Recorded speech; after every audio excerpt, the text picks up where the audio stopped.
Szeretettel köszöntöm a kedves hallgatókat, nézőket, illetve kedves növendékeket. Ma megtanulunk e-mail fiókot létrehozni.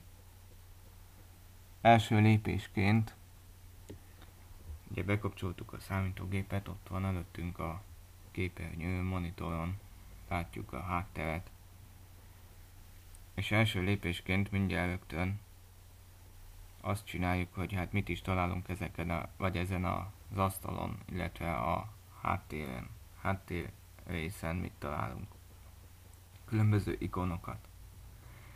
Legjobb esetben kint van az asztalon, vagy a start menü mellett, vagy a háttérbe, palettán, kint van az Internet Explorer, és most mi azt fogjuk használni.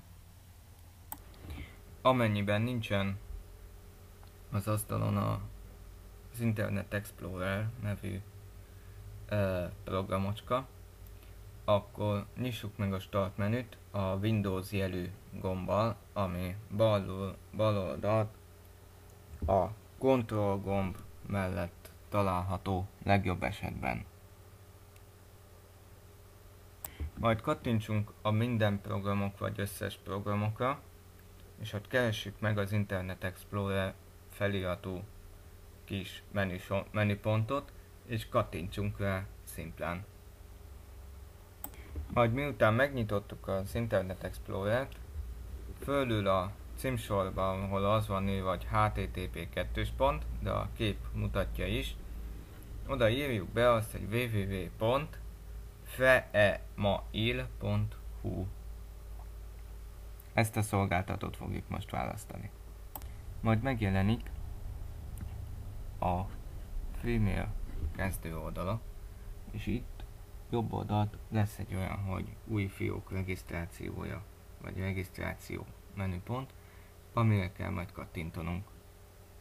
Amikor elkattintottunk a regisztrációra, tehát a regisztráció menüpontra, akkor egy hosszú űrlap tárul elénk, ami úgy kezdődik, hogy vezetéknév, keresztnév, neme az illetőnek, valamint azonosító jelszó, születési dátum, van mobiltelefon, mit tudom én, ilyen mezőkkel.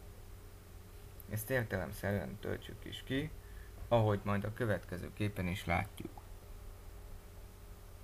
A 7-es és 8-as képeken, vagy kockán azt látjuk, hogy kell kitölteni ezt az űrlapot, mert ezt így helyes, ahogy itt ki van töltve. A jelszó erősség az azt jelenti, hogy mennyire erős az a jelszó, mennyire feltörhetetlen. Majd az érdeklődési köröket kell megadni, itt be kell pipálni az érdeklődési körök melletti kis jelölő négyzetet, és akkor tudunk tovább haladni, mert ez fontos, hogy ez így meg kell adni. Majd a regisztráció utolsó fázisaként meg kell adni a biztonsági kérdést és rá a jelszót, amit megadtunk. De a biztonsági kérdésnek mindig a jelszóra kell utalnia.